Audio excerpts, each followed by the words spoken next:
combat invisible, histoire d'un monde sous le regard de Dieu. Avant même que les étoiles n'éclairent la nuit, avant que le sable ne couvre les déserts, il y eut un éclat, une musique céleste, une harmonie parfaite. Dieu créa les anges, esprit pur, intelligence en chair, messager de sa gloire. Dans cette hiérarchie invisible, des myriades d'anges exultaient dans la louange, chacun à sa place, selon sa nature. Mais parmi eux, l'un se dressa. Non pas parce qu'il était mauvais, Dieu ne crée rien de mauvais, mais parce qu'il choisit de se détourner. Son nom était Lucifer, ce qui signifie porteur de lumière. Un nom magnifique qui cache une tragédie immense, celle d'une liberté pervertie. Je ne servirai pas, dit-il. Il ne voulait plus adorer, il voulait être adoré.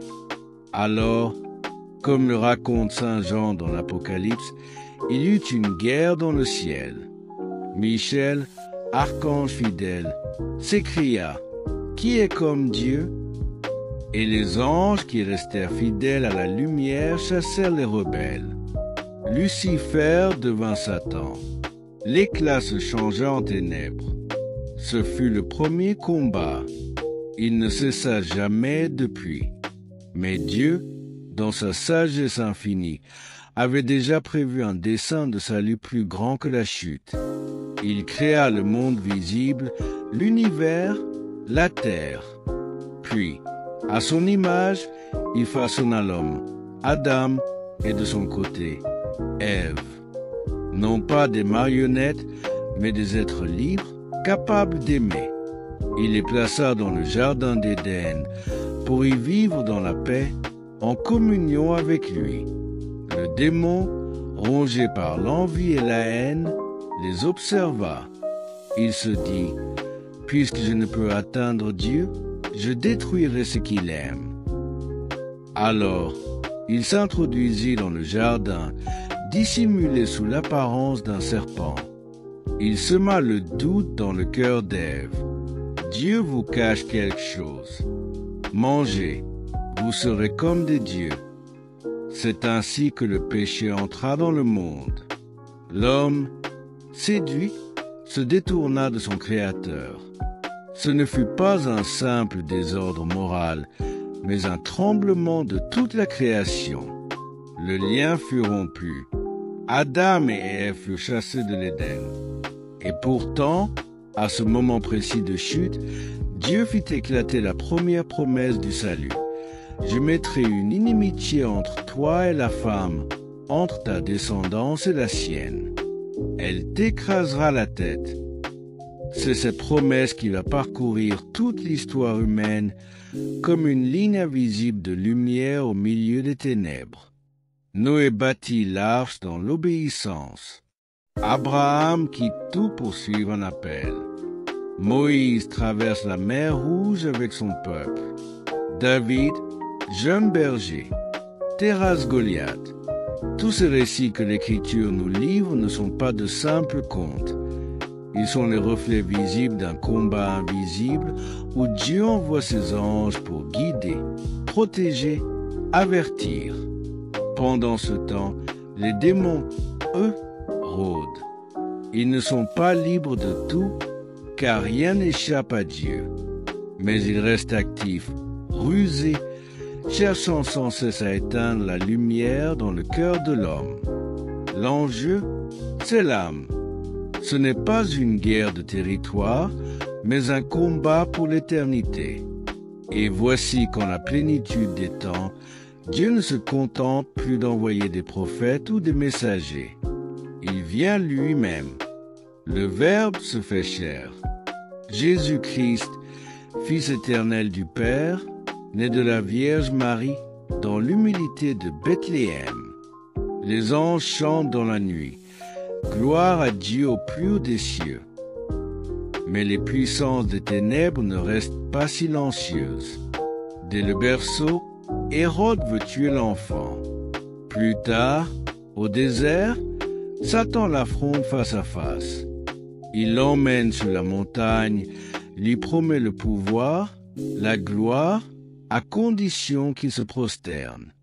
Mais Jésus répond, il est écrit, tu adoreras le Seigneur ton Dieu, et lui seul tu serviras. Ce moment est fondamental. Le diable est vaincu non par la force, mais par la fidélité.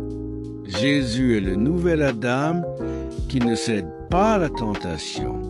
Puis vient la croix. Là, aux yeux du monde, tout semble perdu. Le Fils de Dieu meurt. Les ténèbres couvrent la terre. Mais c'est justement là, dans cet abandon total, que le salut est accompli. Le mal a frappé, croyant triompher, mais la résurrection éclate 3 jours plus tard. Le Christ a brisé les chaînes de la mort.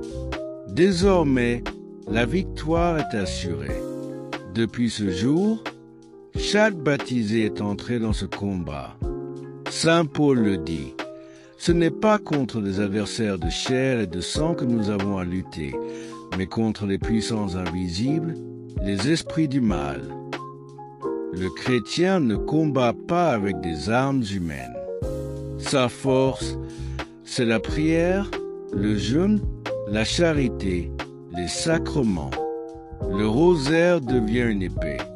La messe, un champ de bataille silencieux où le Christ renouvelle sa victoire. Les anges sont là, proches, même si nous ne les voyons pas. Chaque homme reçoit à sa naissance un ange gardien, fidèle compagnon de route. Saint Michel, prince des milices célestes, défend l'Église contre l'esprit de confusion et d'orgueil. Et Marie, la femme couronnée d'étoiles, est celle qui, par son humilité, écrase la tête du dragon.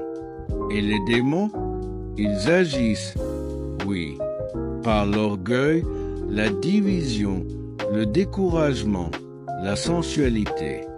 Ils soufflent à l'oreille des hommes que Dieu n'existe pas ou qu'il est indifférent. Mais ils ne peuvent rien contre une âme qui se confie à la miséricorde.